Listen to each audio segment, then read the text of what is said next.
In this video, you are going to learn about various formulas related to the chapter thermodynamics.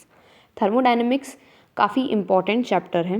Numericals भी इसमें से काफ़ी अच्छे अच्छे आते हैं और क्वेश्चंस भी घुमा के काफ़ी बहुत सारे पूछे जाते हैं. ठीक है, तो हम बिना टाइम वेस्ट करें चलिए स्टार्ट करते हैं. फर्स्ट हमारा टॉपिक है वो है work of expansion. Work of expansion मतलब क्या हुआ? एक्सपेंशन मतलब किसी भी चीज़ का फैलना. ठीक है, लाइक एक्सपैंड होना. तो if the external pressure is more in than the gas pressure, the surrounding would perform work on the system on and its volume would decrease. मतलब कि अगर एक्सटर्नल प्रेशर जो है वो ज़्यादा होता है गैस से, अगर एक्सटर्नल प्रेशर ज़्यादा होता है तो सराउंडिंग में क्या होता है? वर्क किया जाता है. सराउंडिंग में अगर वर्क किया जाएगा तो वॉल्यूम क्या होगा? उसका डिक्रीज होगा. उसको आप क्या कहोगे? कंप्रेशन कहोगे. लाइक अगर मैं आपको डायग्रामेटिकली समझाऊँ तो ये आपका कोई सिस्टम है.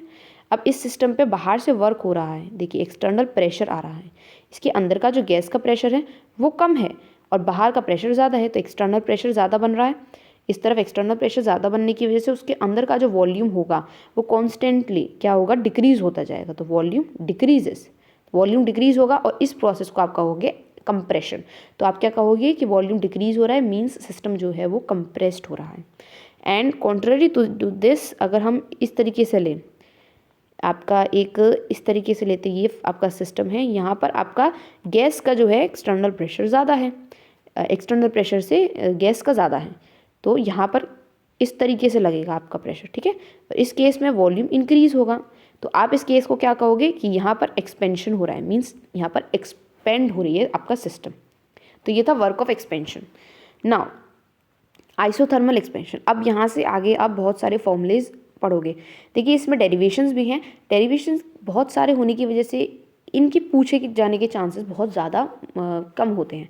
जो डेरिवेशन जितना ज़्यादा कॉम्प्लिकेटेड होगा ना, उसका पूछा जाना उतना ही कम होगा. ठीक है, ऐसा आपको लगता होगा कि यस ये इतना इम्पॉर्टेंट हो सकता है, बट एक्चुअल में इतना इम्पॉर्टेंट नहीं होता. वो जो चीज़ आपकी इम्पॉर्टेंट होगी वो मैं आपको बताती जाऊँगी.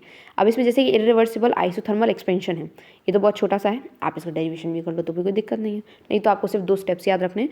सिंगल स्टेप के लिए क्या होता है? वर्क P2 ब्रैकेट में V2 माइनस V1. P यहाँ पर आपका प्रेशर है एंड V यहाँ पर आपका वॉल्यूम है. ये तो आपको ऑब्वियस पता है कि वर्क का क्या फॉर्मूला होता है? Work done equals to P delta V. अब ये डेल्टा V जो होता है क्या होता है आपका? V2 minus V1. वही आपका लिखा गया है. V2 माइनस V1 को आप डेल्टा V भी लिख सकते हो. ठीक है, और ये माइनस क्या शो करता है आपका? कि वर्क आप कर रहे हो, तो यहाँ पर माइनस साइन है. एंड इफ़ इन केस अगर यहाँ पर 2 स्टेप्स के लिए लिया जाए तो क्या होगा? जब आपके लिए 2 स्टेप्स के लिए लिया जाएगा तो ये चीज़ कुछ इस तरीके से रिप्रेजेंट हो जाएगी. ठीक है, तो आप एक काम करिएगा, ये सारे फॉर्मूलाज जो हैं एक पेपर पे लिख के वही सेम स्टेप मैं आपको बोलूँगी फॉलो करने के लिए, एक जगह पे चिपका दीजिए. एंड जहाँ पर आपकी जो है नज़र काफ़ी बार जाती हो, तो आपकी रिपीटेड टाइम्स जब नज़र पड़ेगी इन फॉर्मूलाज पे तो आपको फॉर्मूलाज ऑटोमेटिकली लर्न हो ही जाएंगे. ठीक है, तो ये था आपका पहला एक्सप्रेशन कह लो या फिर फॉर्मूला कह लो. नेक्स्ट ये इरिवर्सिबल के लिए था. जब न्यूमेरिकल आपको दिया जाएगा तो आपको देखना होगा कि आपका जो प्रोसेस है वो इरिवर्सिबल हो रहा है या रिवर्सिबल हो रहा है, एंड अकॉर्डिंगली ही आपको वहाँ पर फॉर्मूलाज पुट करके उसको न्यूमेरिकल को सॉल्व करना होगा. ठीक है, नाउ सेकंड आपका आता है रिवर्सिबल आइसोथर्मल एक्सपेंशन. अब रिवर्सिबल में देखिए पूरा डेरिवेशन है. इस डेरिवेशन का आप क्या करिए? स्क्रीनशॉट ले लीजिए. So you can take the screenshot and इसको अच्छी तरीके से प्रिपेयर कर लीजिएगा. ठीक है, तो देखिए इसका फाइनल जो आपका रिजल्ट आया वो आपकी ये इक्वेशंस आई. ये 2 आपको लग रही हैं बट ये एक ही चीज़ है. ठीक है, ध्यान से समझिए इसको. तो आपका पहला फॉर्मूला क्या कहता है? डब्ल्यू मैक्स मीन्स आपका वर्क डन जो है मैक्सिमम वो कितना होता है? -2.303 NRT log V2 upon V1. अब log V2 अपॉन V1 आपका यहाँ पर वॉल्यूम के रिस्पेक्ट में है और नीचे वाला फॉर्मूला आपका प्रेशर के रिस्पेक्ट में है. तो इन केस ऑफ न्यूमेरिकल जब भी आपको अगर प्रेशर दिए जाएंगे 2, तो आप समझ जाइएगा कि आपको ये वाला फॉर्मूला लगाना है. एंड आपको वॉल्यूम अगर दिया जाएगा तो ऊपर वाला फॉर्मूला लगाना है. And if in case pressure दिया जाएगा तो आपको नीचे वाला फॉर्मूला लगाना है.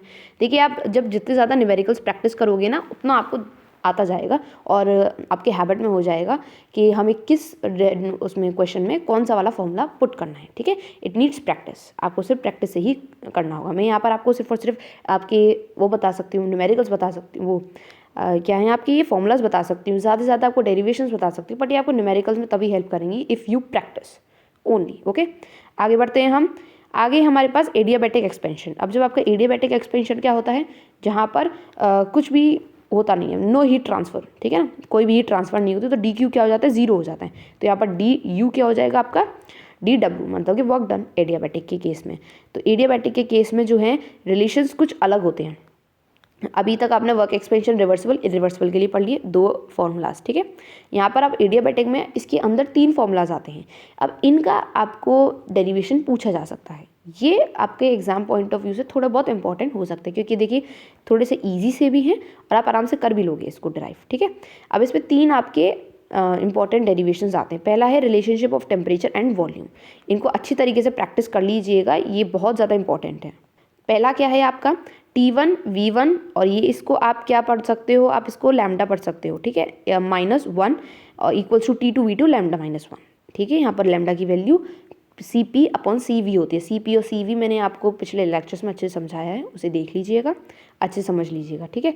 तो T1 V1 lambda -1 equals to T2 V2 lambda -, या फिर इसको सिंपल इक्वेशंस में लिखिए तो ये T1 TV ऊपर लैम्डा -1 आपका कांस्टेंट इक्वल्स में आ जाता है, ठीक है। ये आपका फर्स्ट एक्सप्रेशन रहा। दूसरा एक्सप्रेशन जो है वो प्रेशर के टर्म्स में है विद रिस्पेक्ट टू टेम्परेचर। वो आपका किस तरीके से T1 P1 1 minus lambda upon lambda equals to T2 P2 1 minus lambda upon lambda, okay. इसको लिख लीजिए और अच्छे से ध्यान से लर्न कर लीजिए इस फॉर्मूला को। Now the last one is related to your pressure and volume, वो है P1 V1 lambda equals to P2 V2 lambda, ठीक है। तो ये आपके 3 फॉर्मूलेस थे, बहुत इंपॉर्टेंट थे, इसको ध्यान से कर लीजिएगा। तो कुछ इंपॉर्टेंट टर्म्स क्या हैं आपके, लैम्डा की वैल्यू जो है CP/CV होती है, W यहाँ पर प्रेशर और डेल्टा V का प्रोडक्ट रूल होता है, ठीक है। तो ये आपका यहाँ पर थर्मोडायनेमिक्स जो आपका यूनिट 1 है वो एंड होता है। अब नेक्स्ट वीडियो में हम नेक्स्ट कवर करने वाले हैं, ठीक है। आई होप आपको ये अच्छे समझ में आ गया होगा, और स्टार्टिंग के लेके एंड तक ये वाला जो ब्लॉक है ना वो थोड़ा सा टफ ही रहेगा, तो इसको अच्छे से प्रैक्टिस करिएगा। So this is all for today's video. Thank you for watching this video.